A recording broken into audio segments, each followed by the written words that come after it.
Shalom, Bapak Ibu, Saudara-saudari, Jemaat Divine of Holy Spirit Church yang ada di Kota Bitung.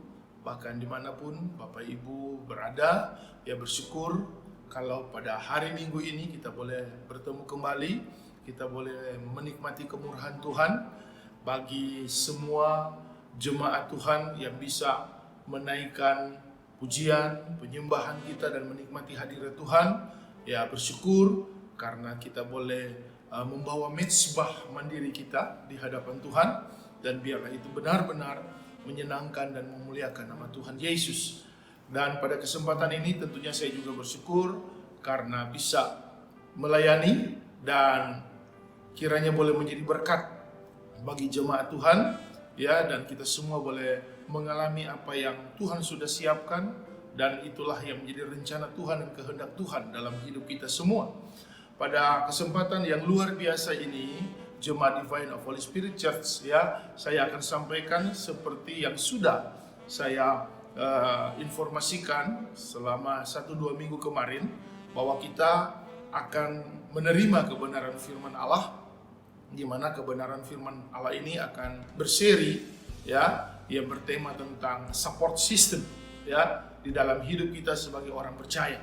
Dan biarlah kebenaran firman Tuhan, ya, yang kita yakini adalah pribadi Allah, ya, kita akan terima dan kita akan buktikan bagaimana penyertaan Tuhan itu dalam kehidupan kita semua. Dan untuk kita menerima berkat ini, mari kita akan berdoa, ya. Bapak Ibu, saudara-saudari, mari kita berdoa. Ajak keluarga saudara untuk berdoa supaya kita bisa fokus, kita bisa maksimalkan waktu ini, dan kita bisa terima apa yang terbaik dari Tuhan. Kita berdoa.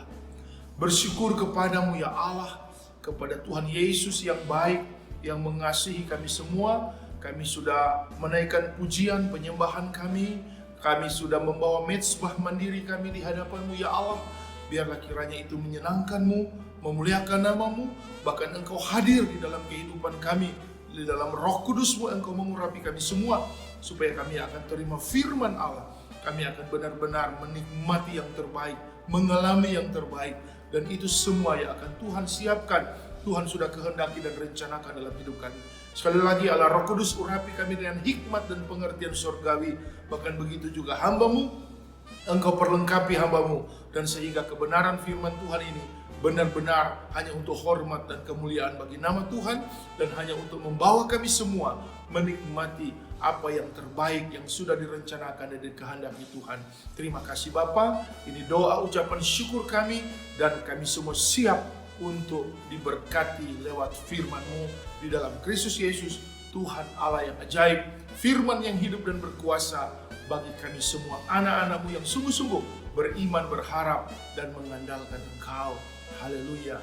Amin. Puji Tuhan, Bapak Ibu, jemaat Divine of Holy Spirit Church, ya, puji Tuhan kalau kita bisa menerima yang terbaik yang sudah disiapkan Tuhan lewat kebenaran firman Allah. Di hari Minggu ini, dalam ibadah kita yang dilayani secara online, ini virtual ministry dari jemaat Divine of Holy Spirit Church yang ada di Kota Bitung, ya Bapak Ibu sekalian, kita masuk ke dalam seri support system yang ketiga, Bapak Ibu sekalian, ya. Ini rangkaian daripada khotbah saya, ya, dan nanti ke depan kita akan lihat sampai, ya, ada di seri yang keberapa, ya. Saya siapkan memang 6 seri untuk khotbah ini, tapi saya tidak tahu ke depan kita akan lihat perkembangannya seperti apa, ya. Kita berdoa saja supaya apa yang Tuhan bisa izinkan, dan itu biarlah semua Tuhan yang akan perlengkapi, ya. Puji Tuhan, Bapak Ibu sekalian. Di dalam support system yang ketiga ini, ya, kita sudah selesai dengan support system 1 dan 2 yang bicara tentang bagaimana Tuhan Allah di dalam Yesus Kristus, Dialah support system utama kita. Dan saya tidak perlu ulas, saya tidak perlu untuk membicarakan ini lagi, ya. Bapak Ibu bisa lihat di media sosial, ada di YouTube dan lain sebagainya. Silakan untuk lebih memberi kita penguatan, ya, kalau kita ingin melihat kembali. Ya, saya akan tetap melaju dengan support system yang ketiga, ya. di dalam kesempatan yang luar biasa ini, Bapak Ibu jemaat yang diberkati, mari kita sama-sama membaca di dalam Ibrani pasal yang kedua, ayatnya yang ke-6. Ya, Ibrani pasal yang kedua, ayat yang ke-6, di situ dikatakan, apakah manusia sehingga engkau mengingatnya, dan anak manusia sehingga engkau mengindahkannya. Dalam terjemahan bahasa Indonesia sehari-hari, ya, Ibrani 2 ayat 6, manusia itu apa? Ya Allah, sehingga engkau mengingatnya. Manusia hanya manusia saja, namun engkau memperhatikannya. Terjemahan yang lain dikatakan engkau memilihnya, engkau memeliharanya. Ya, ini pemahaman kita, bagaimana kita harus betul-betul memposisikan pribadi kita. Ya, ini yang harus diperjelas Bapak Ibu sekalian, karena bagaimanapun juga sebagai orang yang percaya kepada Tuhan Yesus Kristus, ya kita harus benar-benar paham, mengerti, sadar betul siapa kita sebenarnya. Ya, makanya di dalam pemahaman Ibrani pasal 2 ayat 6, penulis Ibrani kembali mengingatkan, siapa manusia itu Tuhan? Siapakah kita anak manusia ini? Ya, sehingga engkau mengingatnya. Kita ini kan hanya manusia saja. Ya, tapi engkau memeliharanya, engkau memperhatikannya, engkau memilihnya. Nah, ini pemahaman yang harus, ya, sekali lagi ini satu pemahaman yang harus clear, ya, kepada kita semua sebagai orang percaya. Saya bicara kepada orang yang percaya kepada Yesus Kristus sebagai Tuhan, sebagai Allah dan juru selamatnya. Ya, saya tidak bicara kepada orang-orang yang di luar keyakinan, iman dan kepercayaan kepada Yesus Kristus. Saya tidak bicara kepada segolongan orang yang mengkategorikan dia punya agama, dia punya keyakinan, ya, dia punya kepercayaan, tapi saya bicara kepada mereka yang mutlak, yang benar-benar absolut tunduk kepada apa yang dia yakini, hanya di dalam Yesus Kristuslah, maka dia akan diselamatkan dan dia juga punya jaminan di dalam hidup selama di dunia ini. Ya, jadi dan lebih khusus internal kita jemaat Divine of Holy Spirit Church yang ada di Kota Bitung. Ya, ini saya sampaikan kebenaran firman Allah ini. Ya, puji Tuhan. Kalau kita kembali kepada substansi daripada Ibrani pasal 2 ayat 6, di mana manusia itu harus sadar, harus paham siapa dia. Ya, ini penting sekali Bapak Ibu sekalian. Di dalam bahasa Yunani kata manusia ini memakai kata anthropos, ya, anthropos, yang boleh diterjemahkan seorang manusia, bicara tentang wujud pribadi, ya, atau manusia duniawi. Nah, jadi kategori manusia secara anthropos ini bukan manusia yang dianggap dewa, ya, bukan manusia yang dianggap sakti, bukan manusia yang dianggap sudah tidak ada di dunia ini. Tapi anthropos ini bicara tentang seorang manusia atau manusia duniawi. Ya, di dalam Bible Commentary dikatakan a human being, ya.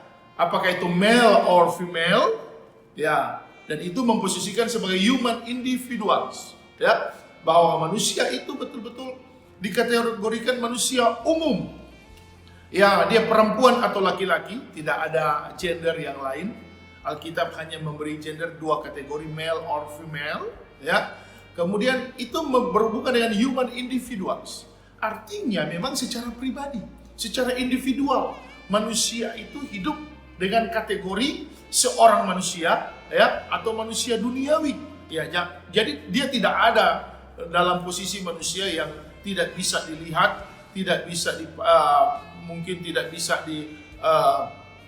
disaksikan oleh manusia yang lain. Ya, dia manusia yang normal.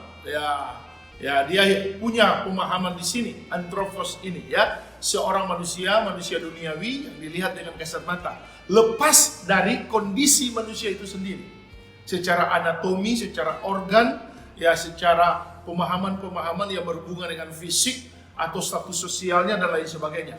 Ya, itu berbeda, ya. Bukan di situ kategori manusia yang kita pahami di sini, tapi manusia secara anthropos itu a human being. Ya, dia apakah male or female, dan dia posisinya human individuals. Jadi memang betul-betul secara pribadi, ya, bahkan dia dikategorikan manusia yang memang masih ada di dunia ini. Itulah yang dimaksud dengan apakah manusia sehingga engkau mengingatnya, dan apakah anak manusia sehingga engkau mengindahkannya. Ya, dalam terjemahan bahasa Indonesia sehari-hari dikatakan manusia itu apa? Anthropos itu apa? Ya Allah. Ya, manusia duniawi ini apa Tuhan? Saya seorang manusia, human being, saya male or female, saya ini human individuals. Apa saya ya Tuhan? Sehingga engkau mengingatnya. Ya, saya hanya manusia saja, namun engkau memperhatikannya. Terjemahan lain kata engkau memilihnya, engkau memeliharanya. Nah, ini sesuatu yang perlu kita pahami dengan jelas, yang serius, dan harus dimaknai dengan kesadaran yang mutlak. Ya, siapa kita manusia. Jadi ini penting sekali, ya. Dalam ilmu yang berhubungan dengan anthropos ini ada namanya antropologi. Ya, antropologi ini ada dua kata, ya, anthropos dan logos. Ya, secara etimologis ini memiliki pengertian ilmu yang memang mempelajari tentang manusia. Ya, itu yang dikatakan anthropos. Secara sederhana, ya, dalam memaknai etimologisnya, antropologi ini atau pemahaman yang kita perlu sama-sama renungkan, ini ilmu yang mempelajari tentang manusia itu sendiri. Ya, itu antropologi, ilmu yang berhubungan dengan anthropos, dengan manusia secara eksistensinya. Ya, manusia dia seorang diri, manusia yang masih dunia, ya, ada di dunia ini, dia sekedar diposisikan a human being, dia male or female, tidak ada gender yang lain yang dimix, ya, dan dia human individuals. Nah, inilah kategori manusia. Dalam kamus Oxford itu studi tentang masyarakat dan budaya serta apa yang menjadi perkembangan manusia, itulah antropologi. Ya, dalam pemahaman definisi sederhana di dalam kamus Oxford dikatakan antropologi ini adalah satu studi tentang masyarakat dengan budaya manusia itu sendiri secara eksistensinya dan perkembangannya, peradabannya, ya, secara ekosistem mungkin, secara habitatnya dan lain sebagainya. Ya. Kemudian para ahli, ya, yang memiliki kompetensi di bidang antropologi itu, saya punya referensi namanya David Hunter. Itu David Hunter dalam satu studinya dan survei, ya, sehingga itu menjadi satu catatan, satu buku di dalam The Study of Anthropology. Dia katakan bahwa antropologi itu sendiri suatu ilmu yang ingin mengetahui tentang manusia secara tidak terbatas, ya. Ya, jadi manusia ingin dipelajari secara tidak terbatas. Ya, secara holistik manusia akan dipahami seperti itu. Itu menurut seorang ahli antropologi namanya David Hunter di dalam bukunya The Study of Anthropology. Bahkan seorang juga ilmuwan, ya, seorang yang selalu melakukan research, ya, di dalam kompetensinya sebagai seorang pakar, William Heffiland, di dalam bukunya Cultural Anthropology dikatakan ilmu yang mempelajari tentang manusia, baik itu bentuk fisik, warna fisik, dan budayanya manusia itu sendiri. Itu William Heffiland, ya, dikatakan bahwa itulah studi tentang antropologi. Jadi pada prinsipnya Bapak Ibu sekalian, manusia secara anthropos ini yang dengan perkembangan ilmu pengetahuan, ya, dari abad-abad awal peradaban mula-mula sampai hari ini memang tidak bisa lepas dari apa yang menjadi rencana Tuhan dan kehendak Tuhan. Ya, bagaimanapun manusia itu diposisikan oleh Tuhan secara anthropos, itu manusia yang hidup di dunia ini dengan segala, ya, yang menyangkut budayanya, ya, yang menyangkut kehidupannya secara individual, ya, itu betul-betul harus dipahami dengan baik. harus dimengerti dengan baik. Nah, bagaimana sebenarnya sebagai orang percaya? Ya, ini sekali lagi, bagaimana sebagai orang percaya kita ini yang hidup ya dengan satu pemahaman, kesadaran dan kepastian siapa kita sebagai manusia. Sekali lagi saya mau katakan, kita ini dikategorikan orang yang percaya tentunya kepada Yesus Kristus sebagai Tuhan, sebagai Allah, bahkan juru selamat kita. Ya, sehingga kita akan beroleh keselamatan, kehidupan dalam kekekalan, dan benar-benar kita berbeda dengan manusia yang lain yang tidak punya keyakinan atau iman kepada Yesus Kristus. Secara antropos mungkin kita sama, walaupun kita berbeda dengan secara pemahaman para ahli katakan, baik itu David Hunter, William Haviland, mereka katakan memang manusia punya latar belakang masing-masing. Ada bentuk fisiknya, ada warna fisiknya, kemudian ada pemahaman holistiknya, ya secara keseluruhan manusia itu dengan segala budayanya, peradaban punya masing-masing, ya yang bisa dikategorikan kepada hidup manusia. Ya, tapi kita harus mengerti, selama kita di dunia, kita hidup sebagai manusia yang ada di dunia ini, kita juga harus punya kesadaran, punya pemahaman dan pengakuan siapa pribadi kita ini. Nah, tentunya ini sangat berhubungan ya dengan kehidupan orang percaya. Sekali lagi, ini sangat punya hubungan atau relevansinya sangat jelas, sangat kuat dengan kehidupan orang percaya. Ya. Kejadian 1 ayat 26 sampai 27 dikatakan bahwa manusia itu diciptakan dalam gambar dan rupa Allah, Elohim. Ya, Elohim ini mengkategorikan Allah yang pencipta dan penguasa alam semesta. Ya, karena Dia yang menciptakan dunia dengan segala isinya, dengan segala resourcesnya, apakah itu di angkasa raya, apakah di bawah kolong langit ini, bahkan sampai di dalam perut bumi, itu semua Tuhan ciptakan dan Tuhan juga berkuasa untuk itu.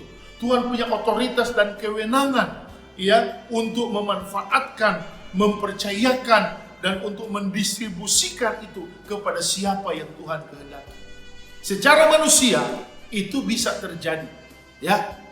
Bagi manusia yang tidak percaya kepada Tuhan, ateis, komunis, orang yang juga punya agama walaupun berbeda secara iman kepada Yesus Kristus sekalipun, mereka tetap diberi kesempatan, bahkan diberi kepercayaan dalam tanda petik.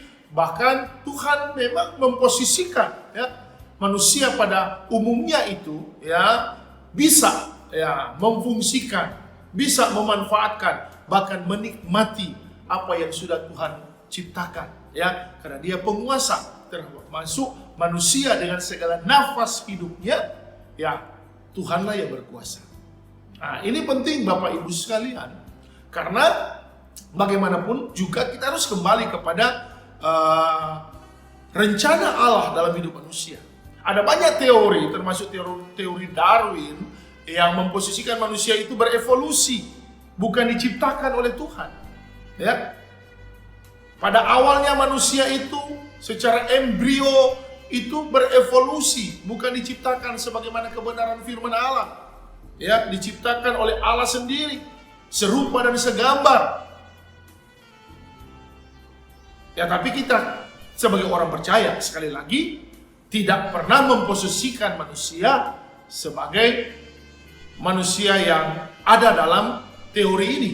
Ya, kita bukan hidup dan lahir dari kondisi teori evolusi ini. Ya, kita yakin, kita percaya manusia dengan eksistensinya, ya mulai dari manusia yang pertama Adam sampai hari ini, ya sampai kapanpun manusia itu berakhir, ya eksistensinya dia tetap merupakan bagian daripada penciptaan Tuhan.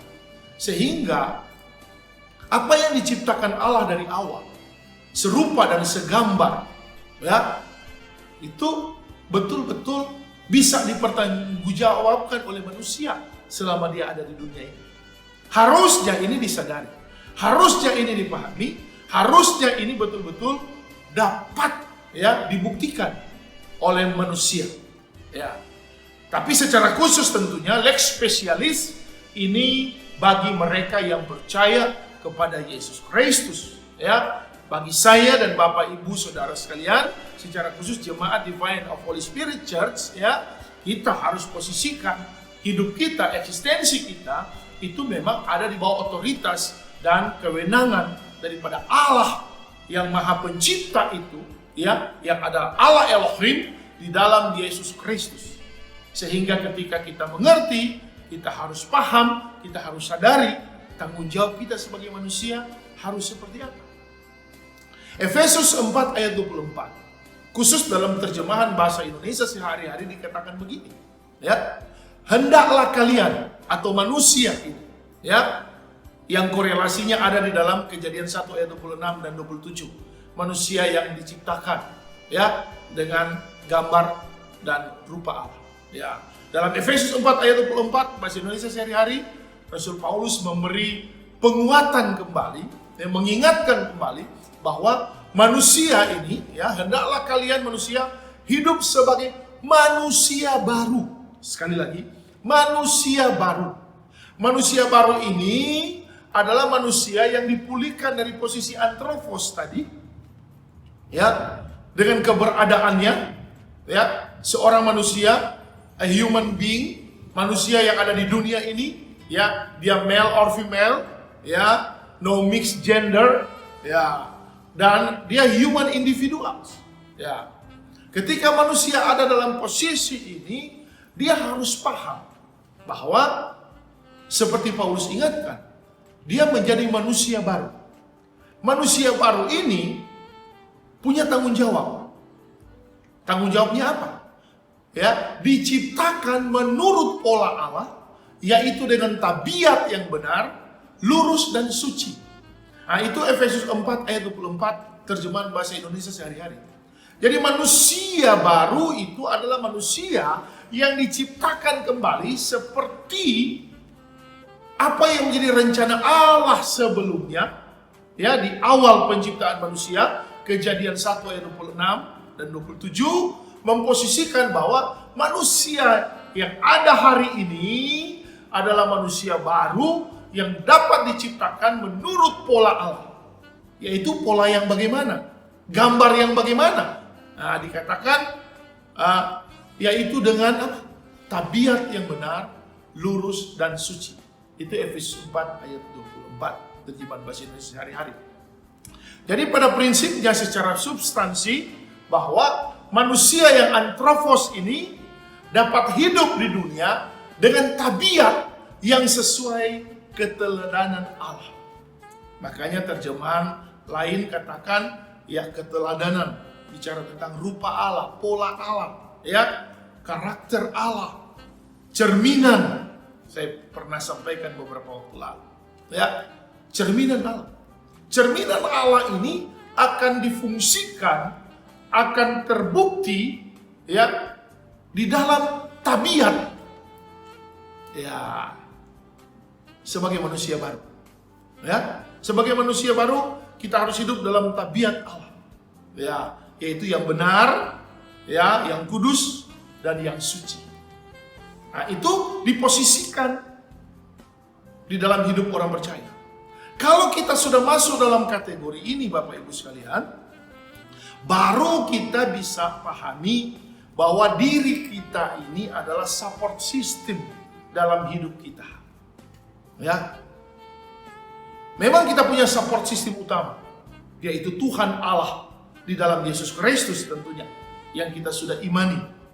Ya. Tetapi di dunia ini kita yang hidup dengan apa yang Tuhan sudah izinkan dan percayakan dengan segala keberadaan kita, ya, plus minusnya, ya, kita mengerti bahwa kita juga harus tahu kita sendiri harus menjadi support system dalam hidup kita secara pribadi. Kita harus pahami, jangan keliru, ya.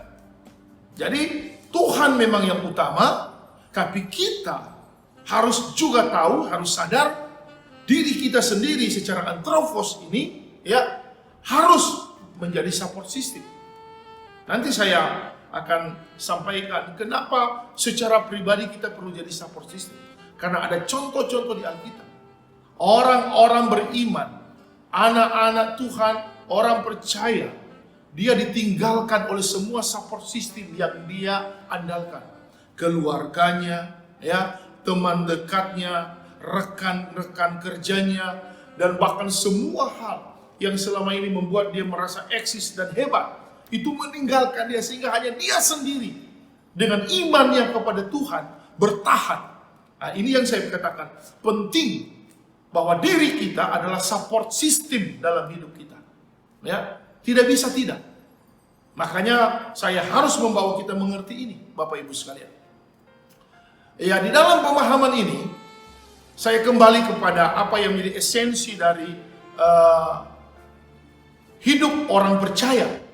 Ya, di dalam keberadaannya, bahwa dia harus tahu ketika dia dipulihkan menjadi manusia baru, ciptaan baru, dia kembali kepada pola Allah, keteladanan Allah, cerminan Allah, bahwa dia harus hidup dengan tanggung jawab tabiat, ya, tabiat yang betul-betul kudus, suci, dan benar. Ya, ini penting. Dan apakah manusia boleh? Manusia sanggup? Ya, makanya kita akan lihat kebenaran firman Allah.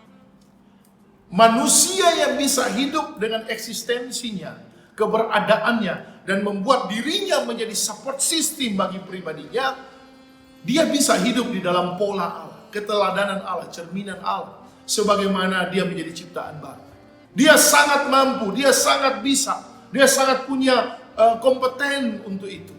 Ya, sangat punya kompetensi. Manusia bisa hidup ke dalam pola Allah, keteladanan Allah, cerminan Allah, seperti dalam Efesus 4 ayat 24. Tapi manusia yang bagaimana? Manusia yang seperti apa? Kisah Para Rasul 1 ayat 8. Kita sudah pernah belajar beberapa waktu lalu. Ya, Kisah Para Rasul 1 ayat yang ke-8 katakan, kamu akan terima kuasa.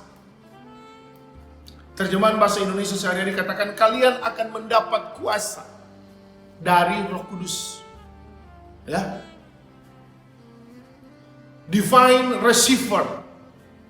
Saya sudah sampaikan waktu kita ibadah kebangkitan, ya, ibadah Paskah, ya, dan juga waktu saya sampaikan di dalam ibadah bagaimana Tuhan Yesus akan naik ke surga, ya, ya, di dalam minggu-minggu itu saya singgung tentang divine receiver. Bagaimana seseorang akan menjadi divine receiver, di mana dia punya kuasa. Ya, dia bisa terima kuasa itu. Kisah Para Rasul ayat 8, ya. Kisah Para Rasul pasal pertama ayat yang ke-8, kamu akan terima kuasa, ya. Dalam terjemahan bahasa Indonesia sehari-hari katakan kalian akan mendapat kuasa dari Roh Kudus. Divine receiver.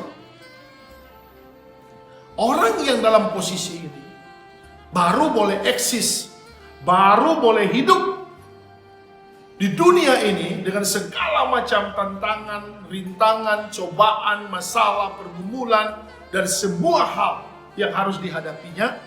Hanya orang yang menjadi penerima kuasa ilahi, divine receiver, yang mampu hidup dengan ciptaan baru. Tanggung jawab tabiatnya ada dalam keteladanan ilahi. Ya, bagaimana dia hidup suci, kudus, dan benar. Baru bisa. Di luar itu tidak bisa. Dan baru mampu menjadi support system dalam hidupnya. Ya. Tentunya dengan dasar kebenaran. Ya. Bisa aja manusia, nanti sebentar kita belajar. Musuh support system dalam diri kita itu apa sebenarnya. Nah, tapi kita lihat dulu ini. Kenapa manusia yang menjadi divine receiver, yang menjadi penerima kuasa ilahi, ya, yang mampu membuat dirinya menjadi support system untuk pribadinya. Kata kuasa itu memakai kata dunamis dalam Kisah Para Rasul 1 ayat 8. Beberapa waktu lalu juga saya sudah sampaikan ini, ya. Yang dimaksud dengan dunamis adalah power for performing miracles. Ya, artinya kita punya karunia untuk mengalami bahkan melakukan mujizat. Itulah orang yang terima kuasa Roh Kudus sesuai dengan Kisah Para Rasul 1 ayat 8. Ya, kata kuasa memakai kata dunamis, ya, yaitu terjemahannya ya power for performing miracles, di mana kita diberi karunia untuk mengalami dan juga melakukan mujizat. Itu dijamin di dalam firman Allah. Karena kata dunamis ini punya akar kata dunamai. Dunamai itu artinya seseorang punya kesanggupan atau dapat melakukan, to capable, strong, and powerful. Jadi orang yang punya kesanggupan atau mampu untuk melakukan, ya, dia punya kapabilitas, dia kuat menghadapi apapun, dan dia powerful untuk melihat segala sesuatu yang harus dia lakukan. Ya, itulah orang yang dunamai. Nah, orang yang dunamai ini punya potensi dunamis. Ya, kalau dia sudah punya kesanggupan, dia capable, dia strong, dia kuat, ya, untuk hadapi segala macam tantangan, rintangan, godaan, apapun, dan dia powerful untuk menyelesaikan segala sesuatu, tentunya tetap dalam konteks, ya, kebenaran, karena dia hidup di dalam pola Allah, dia hidup di dalam manusia baru dengan keteladanan Allah, ya, suci, kudus, dan benar. Maka Tuhan memberi dia satu kemampuan ekstra. Tuhan memberi dia satu karunia di mana dia bisa power for performing miracles. Ya, di mana dia bisa mendapatkan, ya, atau mengalami atau melakukan mujizat. Nah, inilah penting. Kenapa kita harus paham bahwa kita punya kesempatan dan kita punya potensi untuk tetap boleh menjadikan diri kita support system dalam hidup kita sendiri. Yang penting kita jelas dulu tak siapa kita. Kita sadar dulu kita ini manusia seperti apa. Kita berbeda, kita lex spesialis, kita ciptaan baru, ya. Kita hidup di dalam anugerah dan kasih karunia di dalam Yesus Kristus. Sehingga kita menjadi divine receiver, manusia yang menerima kuasa Allah. Dan ketika kita terima kuasa Allah, makanya kita sanggup, kita mampu, kita jadi capable, kita kuat, kita penuh kuasa, sehingga kita bisa lakukan yang namanya dunamis, ya, power for performing miracles, di mana ada karunia untuk kita mengalami, bahkan kita melakukan mujizat Tuhan. Sehingga eksistensi kita terjamin, ya, keberadaan kita sebagai manusia dalam ciptaan baru, ya, betul-betul disiapkan Tuhan untuk benar-benar hadapi apa saja yang bisa kita lakukan, ya, yang bisa kita juga harus buktikan. Nah, ini penting sekali Bapak Ibu sekalian, ya.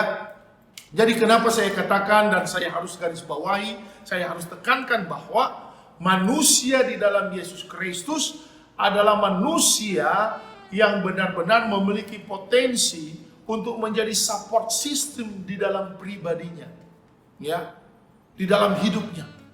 Kita antropos, kita ada di dunia, kita memang hidup sebagai manusia duniawi dalam kategori fisik kita, a human being. Kita male or female, kita laki-laki atau perempuan, tidak ada mixed gender, ya. Kita human individuals secara pribadi. Kita harus tahu bahwa bagaimana kita hidup sebagai manusia di dunia ini. Ya, terlepas dari manusia secara umum, secara universal, kita masuk kategori manusia ciptaan baru. Ya, manusia ciptaan baru ini adalah manusia yang harus bertanggung jawab dengan tabiat hidup sesuai dengan pola Allah, keteladanan Allah, cerminan Allah. Dalam Efesus pasal 4 ayat 24, tanggung jawab tabiat itu jelas, ya, bagaimana kita hidup kudus, suci, benar di hadapan Tuhan. Apakah ini sulit? Apakah ini sesuatu yang riskan? Apakah ini memang tidak ada manusia yang bisa lakukan? Alkitab katakan bisa. Kenapa? Kita mampu dapat lakukan, kita sanggup melakukan itu. Karena kita divine receiver.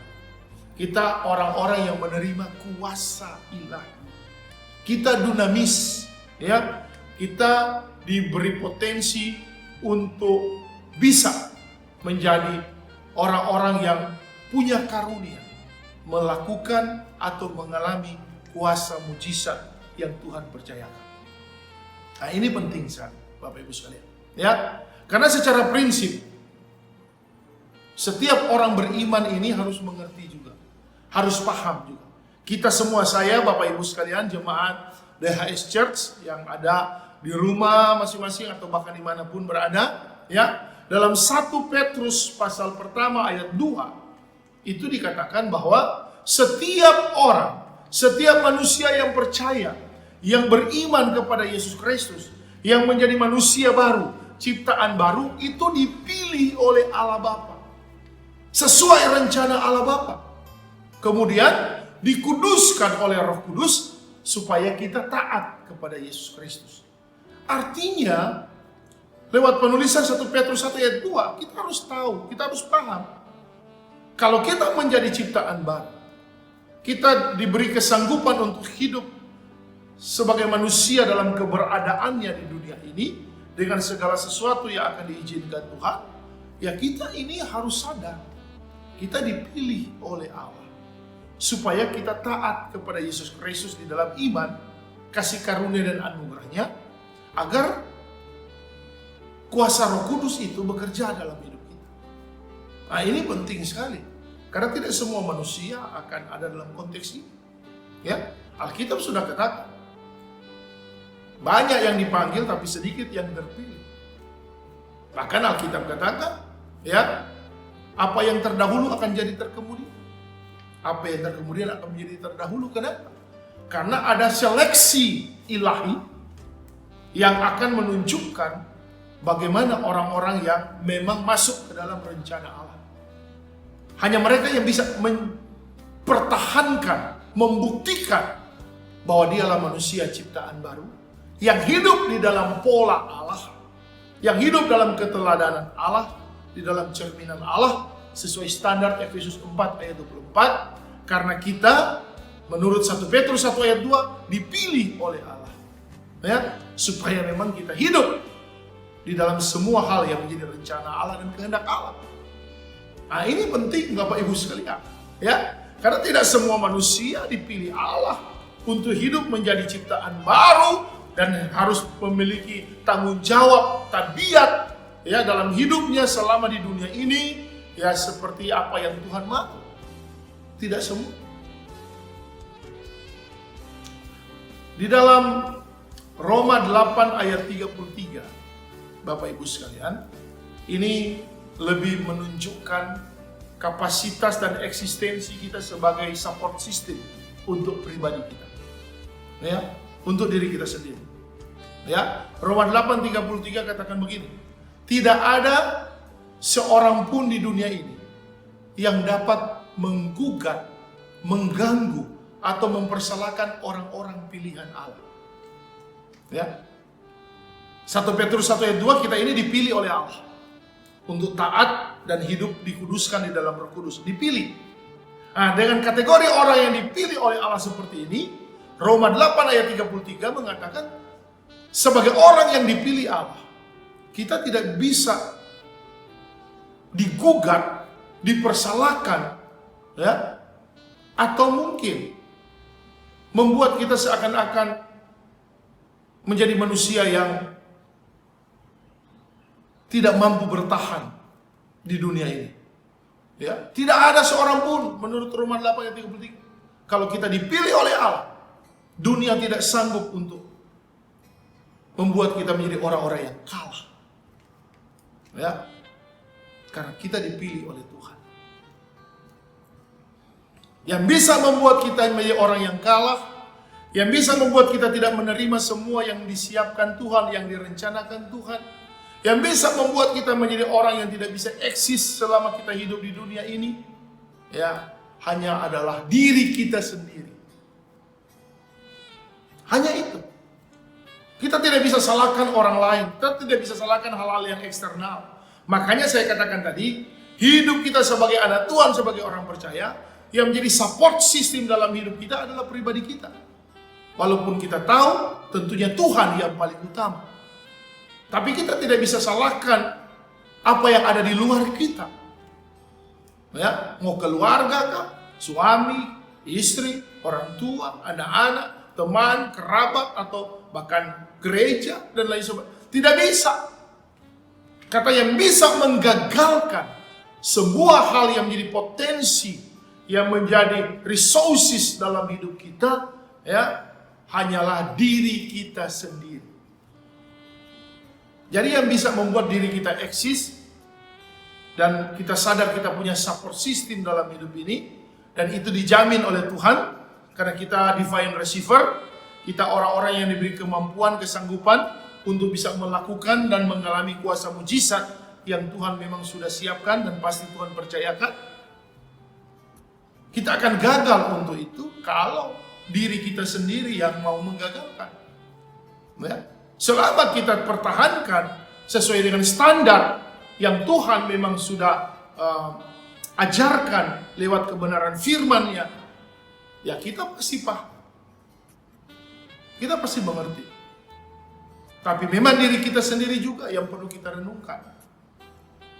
Diri yang bagaimanakah yang bisa menggagalkan support system dalam hidup kita?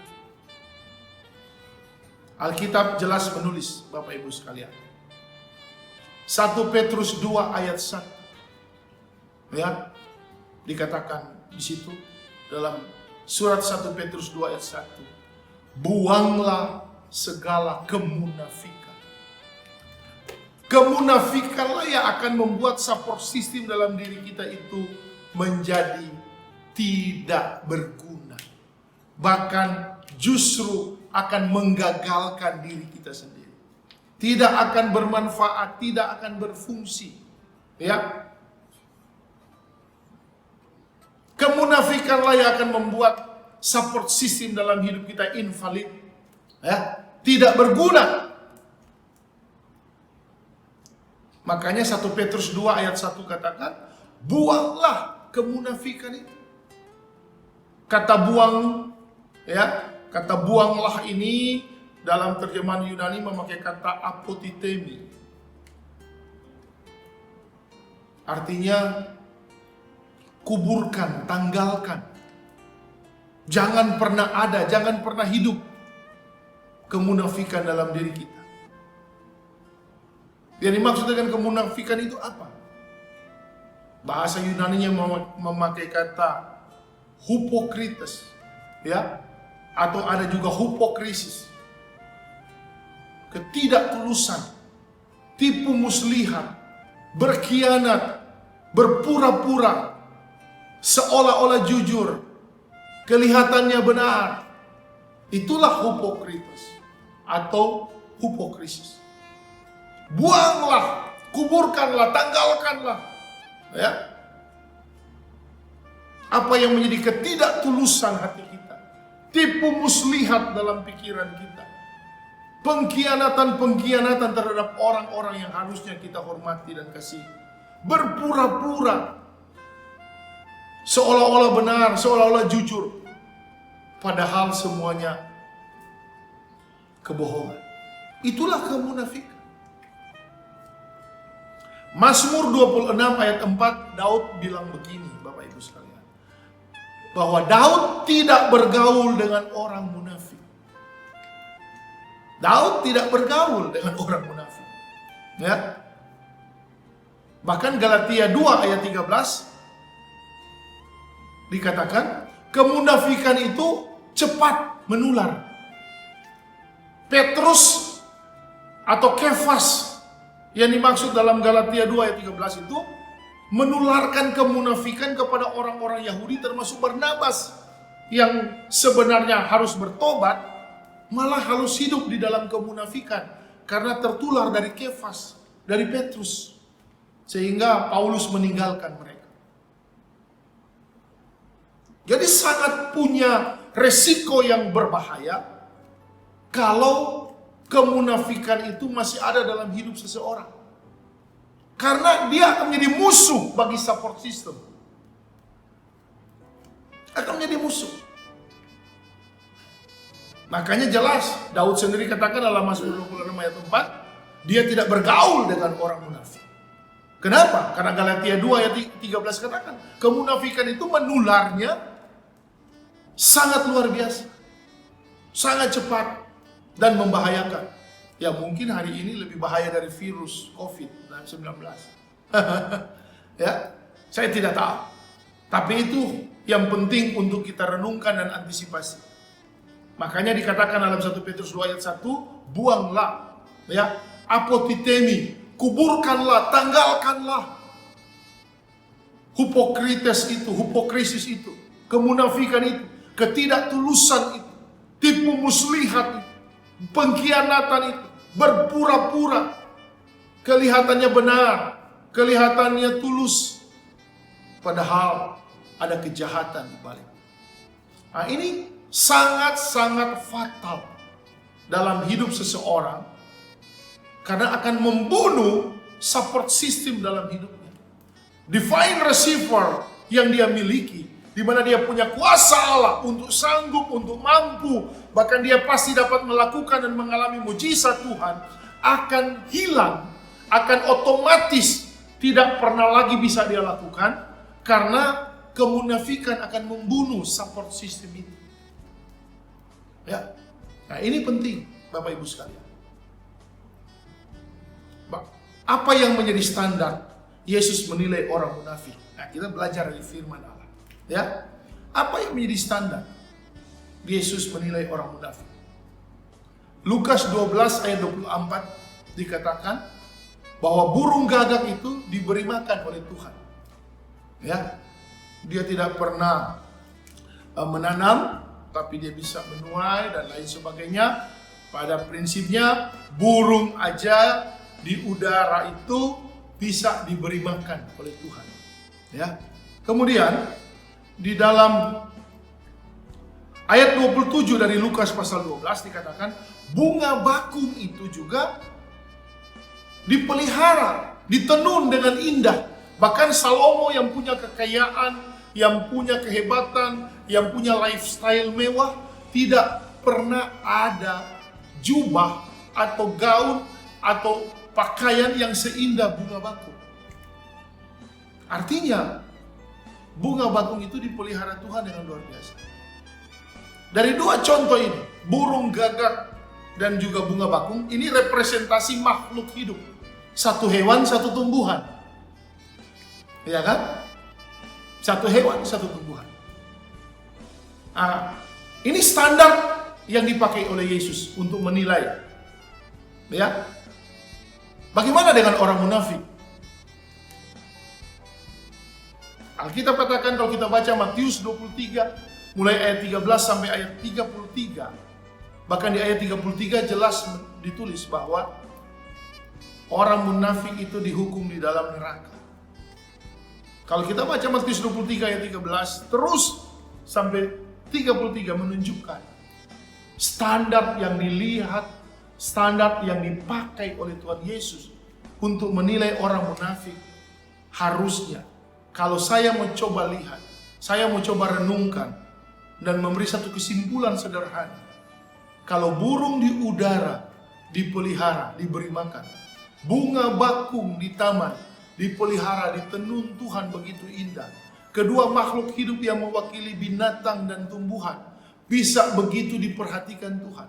Tapi bagi orang munafik, Alkitab katakan kalau kita melihat Matius 23 ayat 13 sampai 33 dikatakan terkutuklah, celakalah orang munafik.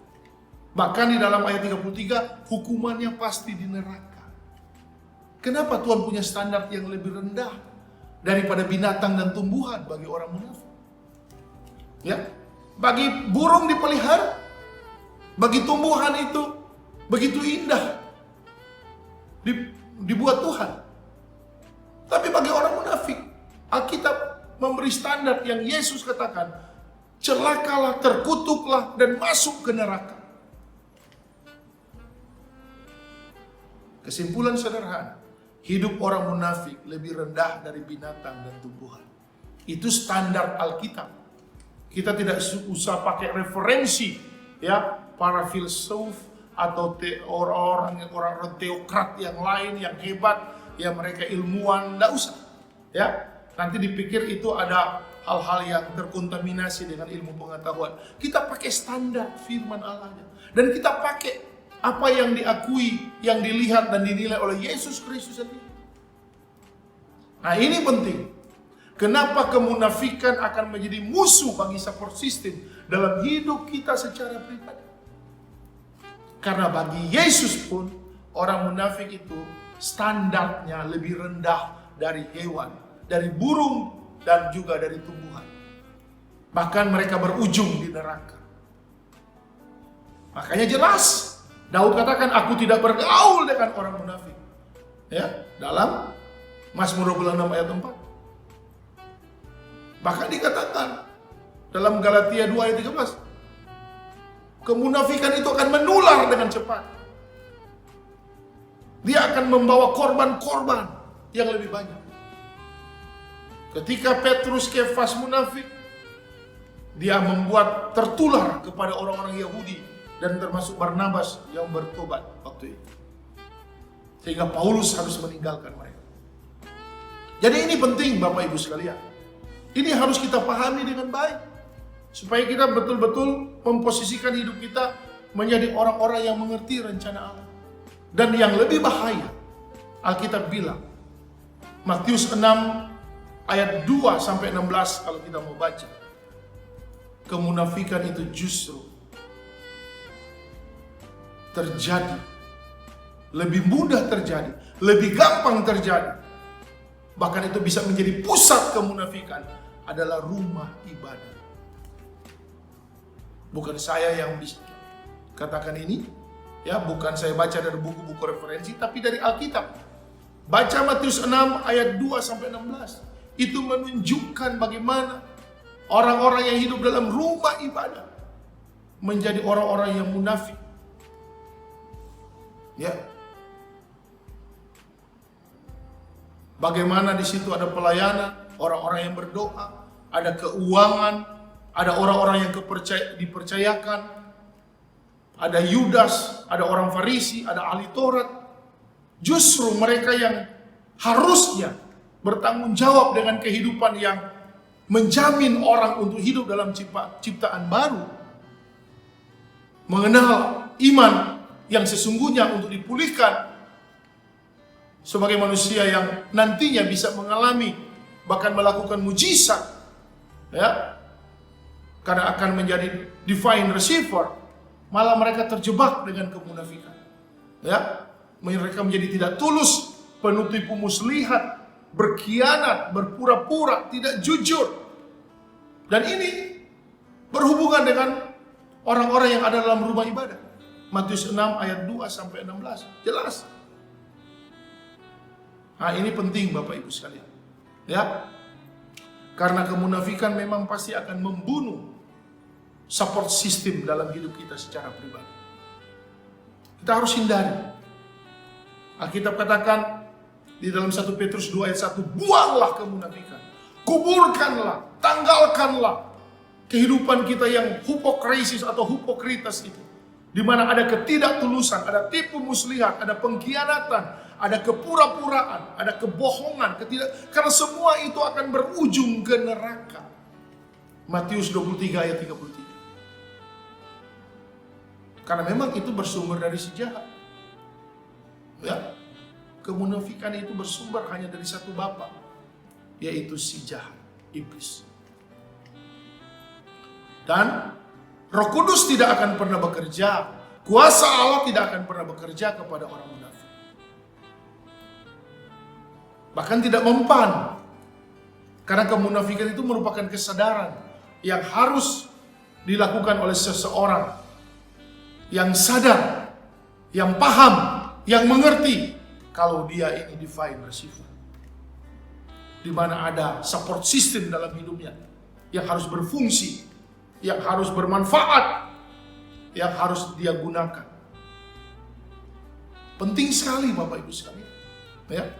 Penting sekali. Kenapa Yesus begitu anti dengan kemunafikan? Bahkan Yesus menempatkan, memposisikan derajat orang munafik lebih rendah dari burung dan dari tumbuhan, dari bunga bakung. Bahkan Yesus pastikan orang munafik ini dikutuk. Orang munafik ini pasti akan mengalami celaka. Orang munafik ini pasti akan masuk neraka. Sebagaimana ditulis dalam kebenaran firman Allah, ya, yang kita bisa baca dari Matius 23 dari ayat 13 sampai ayat 33. Itu jelas. Yesus memposisikan bagaimana orang-orang munafik itu, siapa mereka dan apa akibatnya, dan nanti seperti apa nantinya. Jelas. Makanya kita perlu hindari. Ya, buang, tanggalkan, kuburkan kemunafikan itu. Ya, seperti dikatakan oleh firman Tuhan 1 Petrus pasal 2 ayat 1. Harus lakukan itu, Bapak Ibu sekalian. Supaya support system dalam hidup kita berfungsi, berguna. Karena apa? Ada roh Allah dalam hidup kita. Kita jadi divine receiver yang sejati. Kuasa Roh Kudus bekerja. Karena kuasa Roh Kudus tidak akan bekerja bagi orang munafik. Ya, firman Allah tidak akan bekerja bagi orang munafik. Makanya Alkitab katakan tidak terkecuali di rumah ibadatku yang harusnya Roh Kudus bekerja, yang harusnya firman Allah berkuasa, malah ketika ada kemunafikan, disitulah kekacauan terjadi. Karena orang munafik itu akan bersembunyi di balik pelayanannya, di balik kepercayaan yang diberikan kepadanya, bahkan di balik doa-doanya, ya. Bahkan hal-hal yang berhubungan dengan aset, keuangan, dan lain sebagainya, itu justru akan menjadi target orang munafik. Yudas menjadi munafik ketika dipercayakan menjadi pemegang perbendaharaan pelayanan Yesus. Orang-orang Farisi ahli Taurat menjadi munafik ketika mereka berdoa di pasar-pasar. Ketika mereka ada di sinagog-sinagog, di bait-bait Allah. Ya. Dan ini perlu untuk kita renungkan. Karena kemunafikan ini, dia akan menjadi lebih hebat, lebih menguasai manusia ketika ada di tempat-tempat yang harusnya di situ Tuhan ada. Harusnya di situ Roh Kudus bekerja. Harusnya di situ firman Tuhan dinyatakan. Nah, penting untuk kita renungkan ini, Bapak Ibu sekalian. Ya. Karena ciri khas dari kemunafikan ini yang akan membunuh support system, ya, yang menjadi musuh support system dalam hidup kita, dia punya satu tabiat, kebiasaan. Alkitab memberi contoh, tidak usah baca dari buku-buku yang lain. Alkitab saja memberi contoh. Kenapa bahaya kemunafikan ada dalam hidup seseorang? Karena itu akan membunuh, ya, menggagalkan support system dalam hidupnya. Karena orang munafik itu akan lebih suka berkhianat kepada orang yang dekat dengan dia. Yudas berkhianat kepada Yesus yang sudah mempercayakan, yang sudah merekrut jadi murid dan mempercayakan kas perbenaran gereja. Bahkan bagi orang munafik, kelihatan intim, kelihatan mesra, kelihatan harmonis, justru disitulah pengkhianatannya yang paling hebat. Ketika Yudas mau berkhianat, dia harus mencium Yesus. Tidak ada murid yang lain mencium Yesus selain Yudas. Dan ciuman Yudas itu merupakan simbol keakraban, kemesraan, harmonis antara satu orang dengan orang lain. Kedekatan. Justru di saat itulah pengkhianatannya menjadi sempurna. Orang munafik akan berkhianat kepada orang-orang dekat yang harusnya dia hormati, dia sayang, ya, yang harusnya dia betul-betul berterima kasih. Tapi justru bagi orang munafik, mereka lebih puas kalau bisa berkhianat kepada orang-orang yang dekat. Makanya ini musuh support system. Ya, makanya Yesus katakan, derajat orang munafik lebih rendah daripada burung dan tumbuhan. Lebih rendah dari binatang dan tumbuhan. Bahkan orang munafik itu akan punya orientasi reason and interest. Dia punya reason and interest oriented. Ya. Orientasi alasan dan kepentingannya itu biasanya hanya akan berhubungan dengan kebanggaan, kepuasan, dan juga pendapatan. Nah, ini bahaya. Karena hanya hal-hal materialistis yang hanya bisa dibanggakan dunia, yang menjadi kepuasan manusiawi di dunia ini, itu yang dia kejar. Makanya dia akan tega dan mau berkhianat termasuk kepada orang dekatnya. Seperti Yudas yang punya orientasi menjual Yesus karena dia dapat uang, ada pendapatan, ada income. Kemudian dia bangga karena bisa bergaul dengan orang-orang kebanyakan, karena dia akan diterima oleh orang pemerintah Romawi dan masyarakat yang membenci Yesus, yang waktu itu memang lebih banyak daripada orang yang percaya kepada Yesus. Dia puas kalau dia bisa berkhianat kepada orang yang harusnya dia hormati, harusnya dia kasihi. Itu. Jadi motivasi, konspirasi dan target orang munafik itu jelas orientasinya. Ya, hanya untuk hal-hal yang bersifat pendapatan, kebanggaan, kepuasan. Sehingga ini menjadi kontra, menjadi musuh dengan orientasi orang percaya, ciptaan baru, orang beriman. Ya, harus hidup dengan pola Allah, harus hidup dengan keteladanan Allah. Karena kita dipilih sesuai rencana Allah. Sehingga ini akan menjadi lawan, akan menjadi kontra bagi Efesus 4 ayat 24. Di mana kita harus hidup suci, kudus, dan benar. Sebagai manusia yang hidup di dalam rencana Tuhan. Nah, ini penting Bapak Ibu sekalian. Ya. Dan bagaimana kita hadapi orang munafik? Orang munafik harus dihadapi dengan satu hal, bahwa bagaimana kita tahu, mengerti apa tujuan.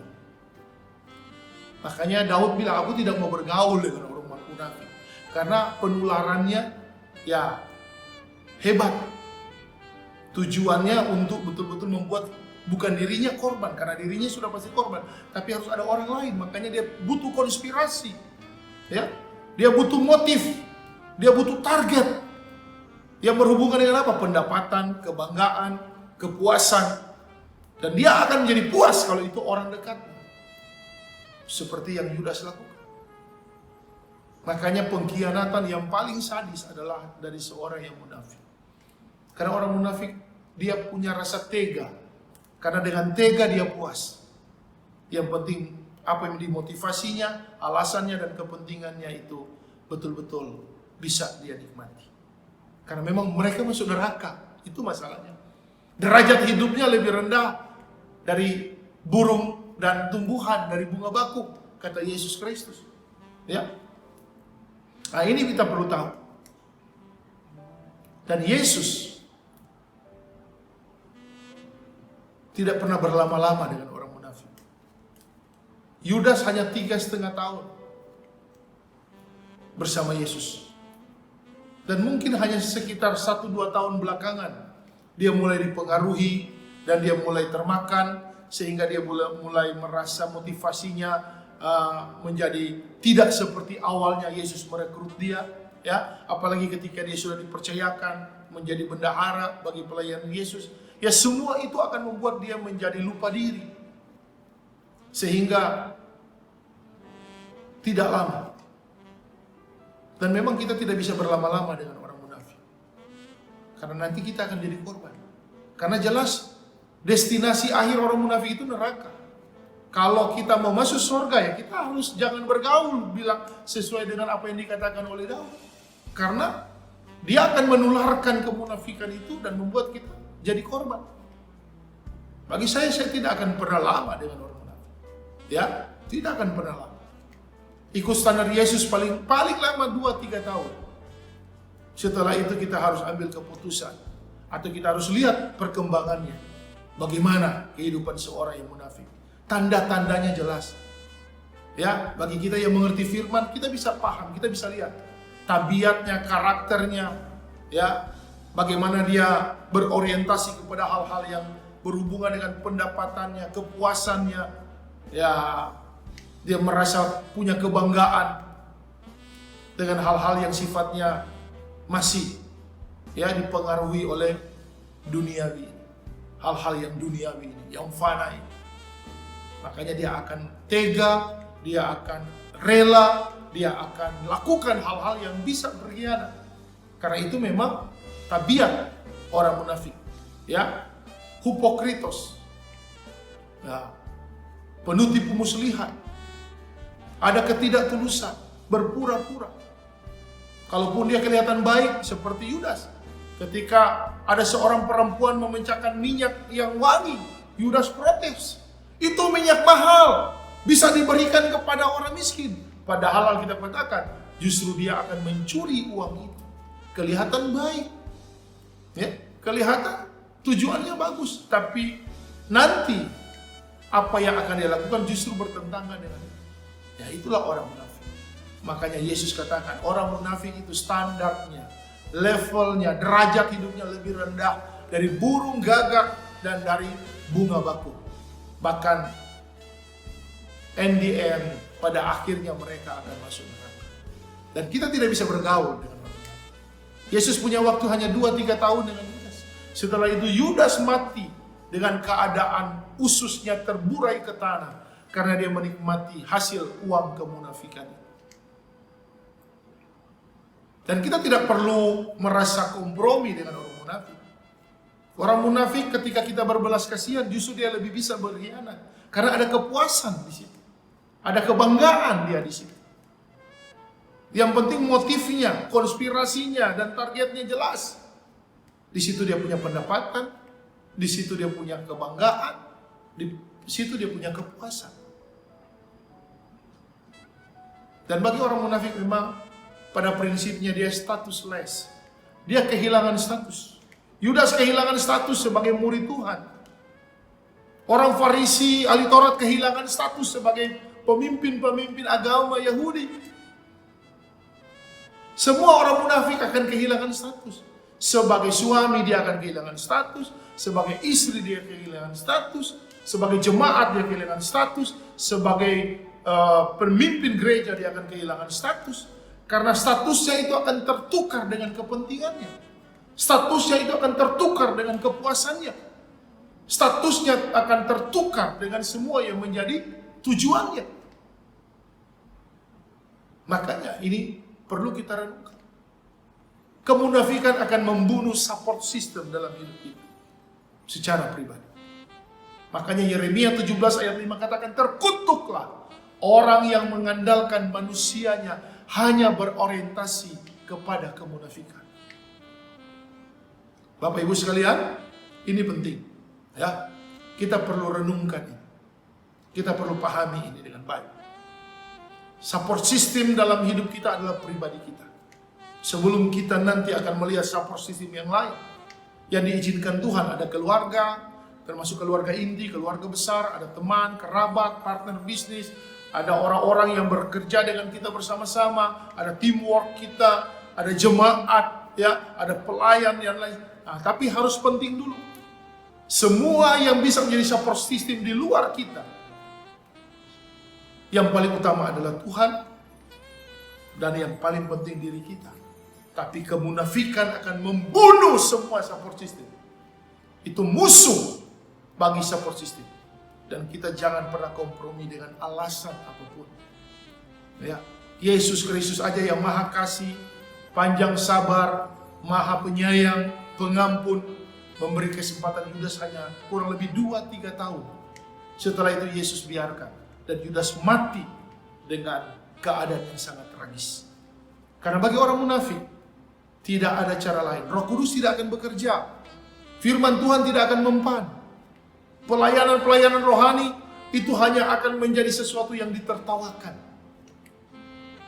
Hanya dirinya sendiri yang bisa merubah dari kemunafikan menjadi support system dalam hidup.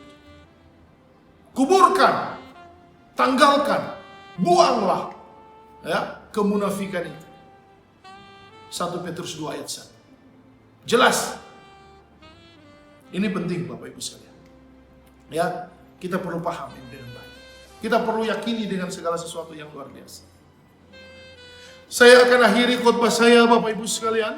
Ini bagian ketiga dari support system yang berhubungan dengan pribadi kita, ya, yang berhubungan dengan apa yang Tuhan bisa izinkan. Nanti di minggu depan ada support system yang keempat, seri yang keempat. Saya akan bicara tentang bagaimana pribadi yang membuat dirinya menjadi support system walaupun ditinggalkan oleh orang-orang yang harusnya menjadi support system bagi dia. Ya, tapi dia tetap eksis. Bahkan ketika dirinya sendiri punya kelemahan, kekurangan, dia tetap eksis menjadi support system bagi dirinya. Dan dia posisikan Tuhan sebagai support system utama. Dan semuanya luar biasa. Kita harus pahami. Ya, di akhir dari saya mau sampaikan khotbah ini, Bapak Ibu sekalian. Saya punya buku bacaan, ya, sudah beberapa bulan ini saya membaca buku ini. Ya, buku ini bagus sekali. Ya, Atomic Habits dari James Clear. Ini bicara tentang bagaimana setiap hari kita diberi kesempatan untuk merubah kehidupan kita secara habits. Ya. Di dalam halamannya yang ke 140 dari buku ini, ada catatan penting yang perlu saya sampaikan kepada kita semua. Ya. Dikatakan begini. Kita cenderung mengambil kebiasaan yang dipuji dan diterima oleh kultur kita karena kita memiliki hasrat yang kuat untuk menyesuaikan diri dan menjadi bagian dari kelompok. Kemudian dikatakan kita cenderung meniru kebiasaan 3 kelompok sosial. Yang pertama, orang yang akrab, termasuk teman, bahkan keluarga. Orang yang banyak, artinya ada kelompok-kelompok sosialita kita atau kehidupan kita di dalam bergaul. Dan orang yang berkuasa, orang-orang yang punya status dan prestise yang kita anggap mereka hebat, lebih dari kita. Nah, kita cenderung meniru mereka. Kemudian juga dikatakan, salah satu hal yang paling efektif untuk dilakukan guna membangun kebiasaan adalah perilaku yang ingin Anda lakukan dan juga apa yang dimiliki oleh kelompok yang Anda lihat. Kemudian dikatakan perilaku yang dibuat oleh kelompok seringkali lebih kuat daripada perilaku yang diinginkan secara individu. Bahkan seringkali kita anggap itu lebih baik, ya, untuk kita ikut walaupun keliru daripada kita melakukan hal yang benar karena takut dikucilkan. Bapak Ibu sekalian, buku ini menunjukkan, memberi saya referensi bagaimana esensi hidup manusia secara habits. Ya, tabiat, perilaku kita harus diubahkan. Harus betul-betul masuk kepada intinya, kepada esensi, kepada poinnya. Dan perilaku akan menjadi hal yang paling penting untuk kita rubah. Tabiat gitu. Karena kita ada kalanya lebih suka, lebih condong mengikuti kelompok di luar individu kita, di luar pribadi kita. Kita lebih termakan, terprovokasi dengan hal-hal yang kita anggap biar salah, yang penting itu diikuti orang banyak, daripada kita bertahan dengan kebenaran tapi karena kita takut dikucilkan. Dan tabiat perilaku munafik seperti ini memang ya perlu kita lawan, karena itu musuh support system dalam hidup kita secara pribadi. Puji Tuhan Bapak Ibu sekalian, kita akan ketemu di minggu yang akan datang dalam pelayanan yang bisa diizinkan Tuhan, ya, dan biar kita akan lihat juga bagaimana ya support system yang akan dipakai Tuhan secara pribadi, walaupun semua support system di sekitar kita sudah meninggalkan kita. Bahkan diri kita sendiri secara fisik, secara mental, secara kesehatan, kita begitu punya tantangan. Tapi orang yang beriman, orang yang hidup dalam ciptaan baru, orang yang punya kejelasan support systemnya, yang pasti tidak munafik, dia akan eksis. Dia akan tahu support system utamanya itu Tuhan Allahnya akan bersama dia untuk memulihkan keadaannya. Puji Tuhan Bapak Ibu sekalian, Tuhan Yesus memberkati kita semua. Mari kita berdoa untuk kesempatan ini. Saya mengajak Bapak Ibu jemaat Divine of Holy Spirit Church untuk berdoa. Ya, untuk berdoa. Mari kita berdoa. Jadikan setiap pribadi kita support system dalam hidup kita masing-masing, dan itu nanti akan berdampak di dalam semua hal yang akan Tuhan izinkan, yang akan Tuhan percayakan. Apakah itu keluarga, apakah itu bisnis, usaha, pekerjaan, profesi kita, dan lain sebagainya, bahkan pelayanan dan gereja akan berdampak dengan orang-orang yang memiliki kejelasan dan kepastian, di mana ada support system dalam hidupnya. Puji Tuhan, dan memang buanglah kemunafikan, karena itu musuh dan lawan kita untuk bisa eksis sebagai support system dalam hidup kita. Haleluya. Puji Tuhan, mari kita berdoa Bapak Ibu sekalian. Bersyukur kepadamu ya Allah, kepada Tuhan yang baik, yang mengasihi kami semua. Sampai di hari Minggu ini kami boleh beribadah. Kami bersyukur Tuhan, karena di dalam Roh Kudus-Mu Engkau izinkan kami menerima firman-Mu. Kami mendengarkan apa yang menjadi isi hati-Mu. Dan kami tahu, kami sangat pastikan inilah rencana Allah dan kehendak Allah dalam hidup kami. Supaya kami hidup menjadi support system sebagaimana Tuhan izinkan bagi pribadi kami masing-masing. Biar kami hidup menjadi ciptaan baru, dan kami menjadi divine receiver, orang-orang yang memiliki kuasa ilahi. Kami punya kemampuan, kesanggupan, bahkan kami punya karunia untuk menerima dan melakukan apa yang menjadi mujizat Tuhan dalam hidup kami. Terima kasih Bapa, terima kasih Tuhan Yesus. Biar Engkau beri kami kekuatan, sekali lagi beri kami kesanggupan Tuhan, supaya diri kami sendirilah yang menjadi support system dalam hidup kami. Bukan kami menjadi lebih egois, bukan kami menjadi lebih munafik, tapi kami benar-benar hidup sebagaimana firman-Mu. Kami hidup dengan pola ilahi. Kami hidup sebagaimana rencana Tuhan yang memberi keteladanan. Hidup kudus, hidup suci, hidup lurus, hidup benar. Karena semua Tuhan yang bertanggung jawab. Dan kami sendiri bertanggung jawab dalam hidup pribadi kami masing-masing. Dan kami menjadi support system bagi pribadi kami. Terima kasih Tuhan, terima kasih Bapa.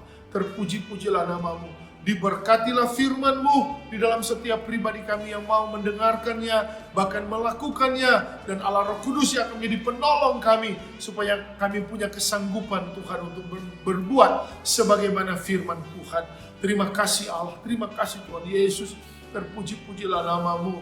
Tuhan, Engkau berkati setiap mezbah mandiri kami. Kami yang sudah naikkan itu pujian penyembahan kami lewat keluarga kami masing-masing. Bahkan secara pribadi, lepas pribadi, mari Tuhan Engkau urapi, Engkau sempurnakan.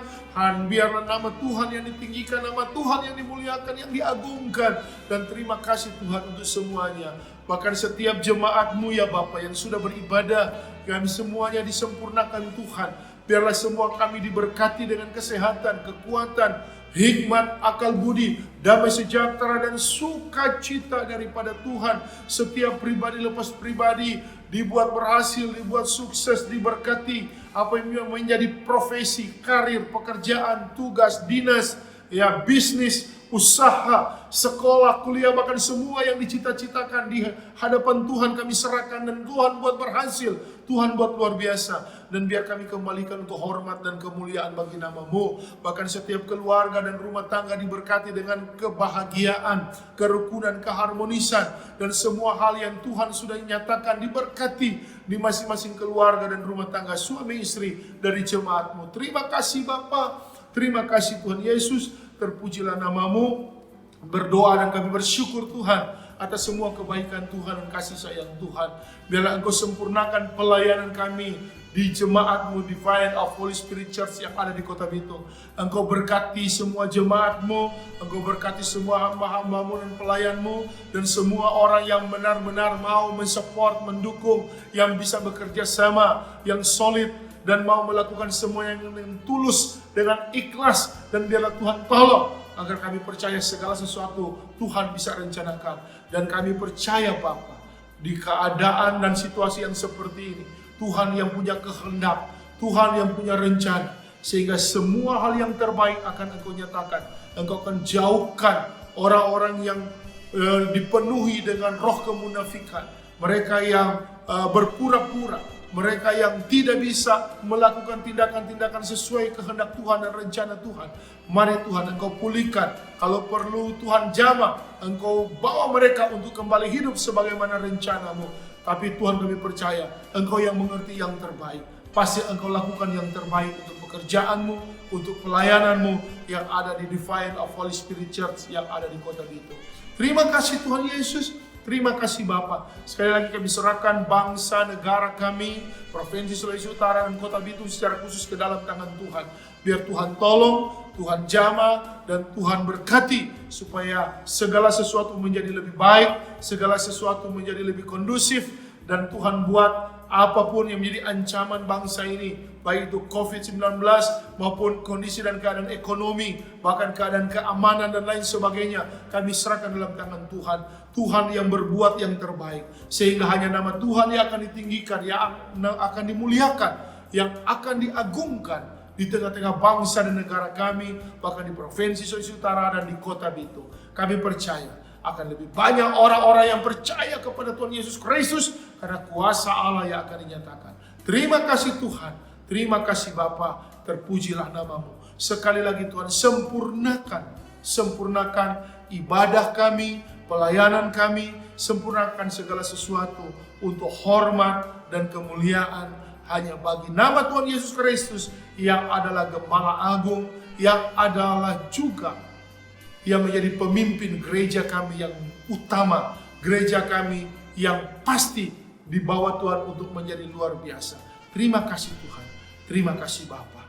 Dan mari jemaat Tuhan, terimalah damai sejahtera dan berkat yang berlimpah-limpah dari Allah Bapa kita, kasih karunia, anugerah, dan keselamatan yang kekal di dalam Yesus Kristus Tuhan kita, penyertaan, penghiburan, dan kekuatan dari Allah Roh Kudus akan terus menyertai hidup kita, mulai saat ini, detik ini, sampai Maranatha.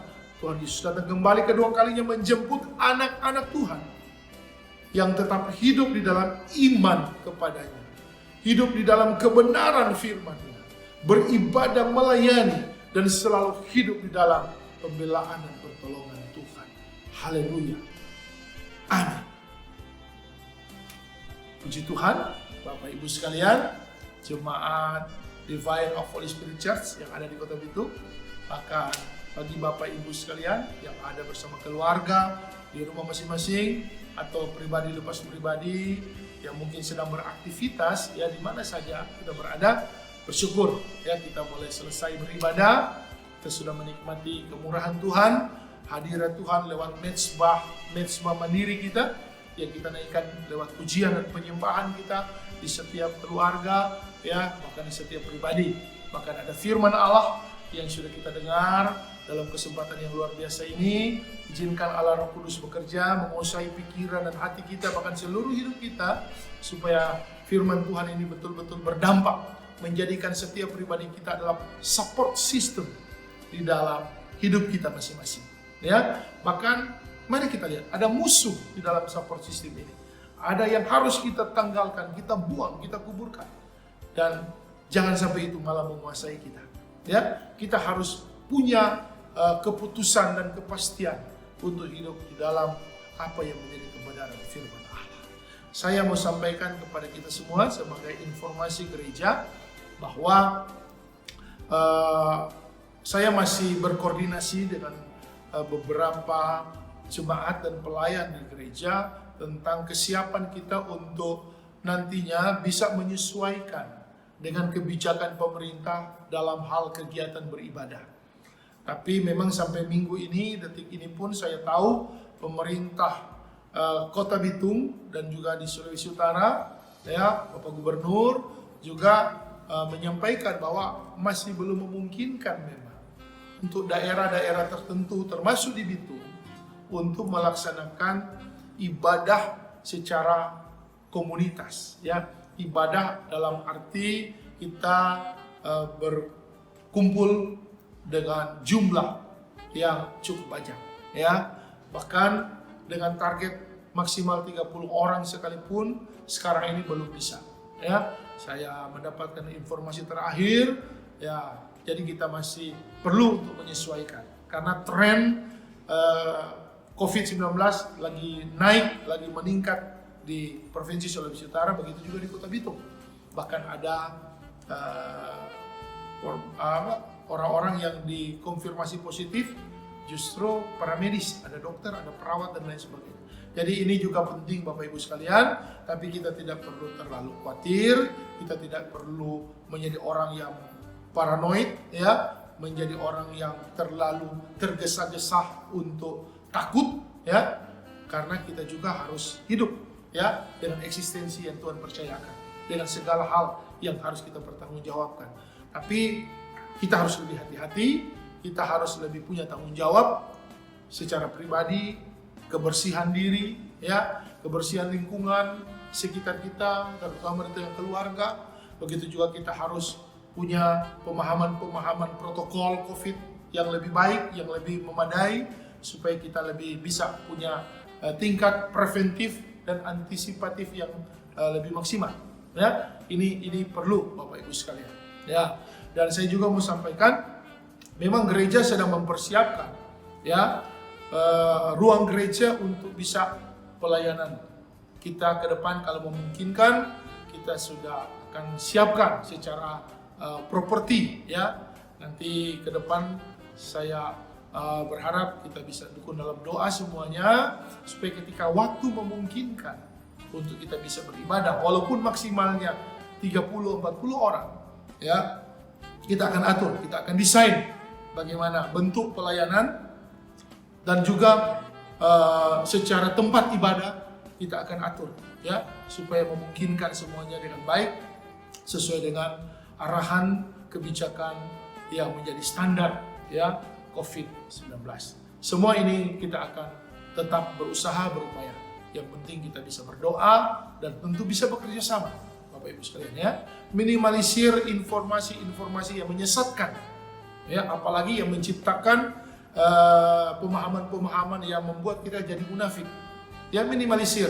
Ya, kita lebih banyak bisa pahami segala informasi lebih baik, lebih respons dengan hal-hal positif, dan apa yang menjadi informasi gereja itulah yang kita juga harus dukung, ya. Ya, bukan apa yang ada di luar daripada informasi gereja. Ya, saya berharap ini semua bisa kita pahami lebih baik dan kita akan minimalisir semua hal yang berhubungan dengan masalah-masalah yang terjadi selama ini, ya. Makanya saya mau sampaikan ini supaya Bapak Ibu jemaat Divine of Holy Spirit Church yang masih setia, yang benar-benar kemarin sudah masuk ke dalam tahapan verifikasi dan validasi, ya, berarti ini juga jemaat yang betul-betul ada bersama dengan keluarga besar, ya, Divine of Holy Spirit Church yang ada di Kota Bitung. Saya kira ini penting untuk saya sampaikan, perlu untuk kita renungkan semua, dan sekali lagi untuk persoalan persembahan seperti yang sudah saya sampaikan sebelumnya, ya, tidak ada cara lain, tidak ada metode lain, ya, dan saya lihat memang ada hal-hal yang memang harus dipahami supaya ini bisa berjalan dengan baik, ya. Silakan kalau juga Bapak Ibu jemaat yang ingin membagi, menyalurkan dan lain sebagainya, silakan, ya. Persembahan itu bebas, ya, untuk kita bawa kemana, kita salurkan kemana. Yang penting kita paham tujuannya apa, dan nanti juga untuk alasannya apa, ya, kita paham, ya.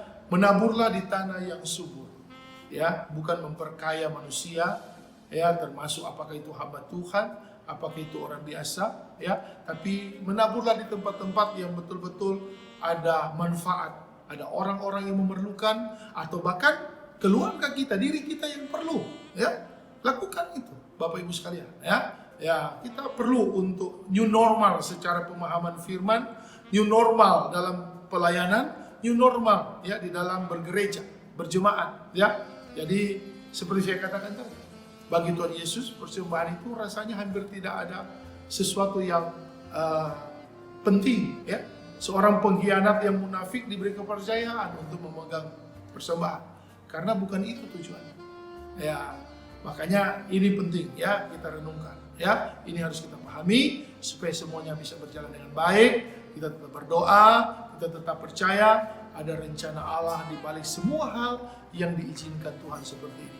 Saya bersama Ibu Gembala tentunya terus ya berdoa, berharap dan selalu bisa membagikan hal-hal yang menjadi berkat untuk kita semua, dan supaya kita sebagai jemaat Tuhan juga boleh melihat apa yang Tuhan bisa izinkan, kita renungkan itu, dan kita tetap menjadi orang-orang yang produktif, ya, produktif dalam hal-hal yang positif dan produktif di dalam segala hal yang Tuhan percayakan, supaya nama Tuhan dimuliakan dan nama Tuhan yang ditinggikan, sehingga kita semua menjadi orang-orang yang dapat memberi kesaksian dan jadilah support system di dalam pribadi kita masing-masing.